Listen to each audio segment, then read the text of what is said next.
السلام علیکم. Loose talk کے ساتھ انور مقصود آپ کی خدمت میں.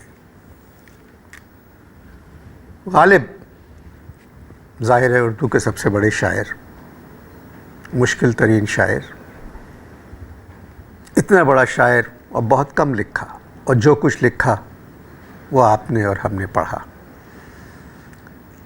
میرے آج جو مہمان ہیں ان سے میری بات ہوئی فون پر، تو انہوں نے بتایا یہ غالب پر کام کر رہے ہیں،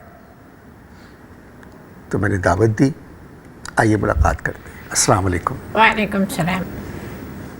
آپ نے مجھے بتایا تھا کہ آپ غالب پر کام کر رہے ہیں. جی.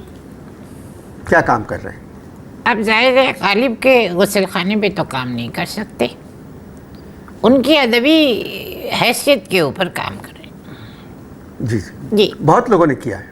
کیا ہوگا، مگر میری نظر سے نہیں گزرا. ایسا نہیں ہے کہ نہیں کیا ہوگا، کیا ہوگا، ضرور کیا ہوگا، مگر میری نظر سے نہیں گزرا. یادگار غالب مولانا الطاف حسین حالی کی کتاب آپ کی نظر سے نہیں گزری؟ نہیں گزری. آپ غالب کی نثر پہ کام کر رہے ہیں یا غالب کی شاعری پر؟ جی. آپ غالب کی نثر پہ کام کر رہے ہیں یا غالب کی شاعری پر؟ اب میں ذرا کھل کے اگر آپ اجازت دیں تو میں گفتگو شروع کروں. یہ ٹیلی ویژن ہے، آپ اسی طرح شروع کریں گفتگو. بہت شکریہ. بات یہ ہے کہ آپ کا سوال کیا تھا؟ آپ غالب کی نثر پہ کام کر رہے ہیں یا غالب کی شاعری پر؟ دیکھیے، غالب سے بہت اچھے خطوط میرے تھے جو میں نے اپنے کچھ جاننے والے ادیبوں کو لکھے تھے. کیا خطوط تھے! وہ خطوط کہیں چھپے ہیں؟ میں کیوں چھپاؤں؟ جن کو میں نے لکھے ہیں یہ تو ان کا فرض تھا نا کہ وہ چھپواتے. یہ تو کن کو لکھے؟ یہ ادیبوں کو، میں اپنے دوست ادیبوں کو لکھے، میں نے ابھی عرض کیا میں نے.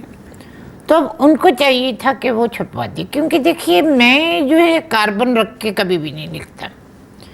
جب میں خطوط لکھتا ہوں تو میں یوں سمجھ لیجئے کہ سنگل پیج لکھتا ہوں اور وہی ارسال کر دیتا ہوں اپنے دوست ادیبوں کو. مگر کسی نے مجھ سے آپ کے خطوط کا ذکر نہیں کیا. کس نے؟ کسی نے بھی. جن کو میں نے لکھے ان میں سے کسی نے بھی آپ سے میرے خطوط کا ذکر نہیں کیا؟ جی نہیں. ہاں، تو اس لیے نہیں کیا بھائی، برا مت مانیے گا کہ آپ کا ادب میں کوئی مقام نہیں. آپ کا ادب میں کوئی مقام نہیں، برا مت مانیے گا. آپ کا مقام جو ہے باتونی ہے. آپ کا مقام باتونی ہے. آپ باتونی دنیا میں بہت ہٹ ہیں، لیکن ادب کے معاملے میں آپ صفر ہیں. آپ کا ادب میں کوئی مقام نہیں ہے. اگر آپ کا ادب میں مقام ہوتا تو جن کو میں نے خطوط لکھے تھے وہ آپ کو پڑھاتے، آپ کو ارسال کرتے کہ یہ ذرا پڑھیے. چونکہ آپ باتونی دنیا کے بادشاہ ہیں اس لیے انہوں نے آپ کو نہیں بتایا. تو آپ غالب کی شاعری پر کام کر رہے ہیں. ظاہر ہے نثر تو میں نے نکال دی ہے، اس لیے اب بچ گئی شاعری، تو میں صرف غالب کی شاعری پر کام کر رہا ہوں. اور میرا جو خیال ہے نا وہ بڑا عجیب و غریب ہے. بھئی کیا کام کر رہے ہیں؟ میں وہی بتا رہا ہوں آپ کو.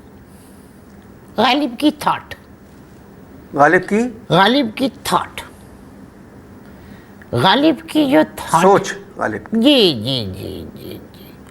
غالب کی جو تھاٹ ہے وہ میں لوگوں تک پہنچانا چاہتا ہوں.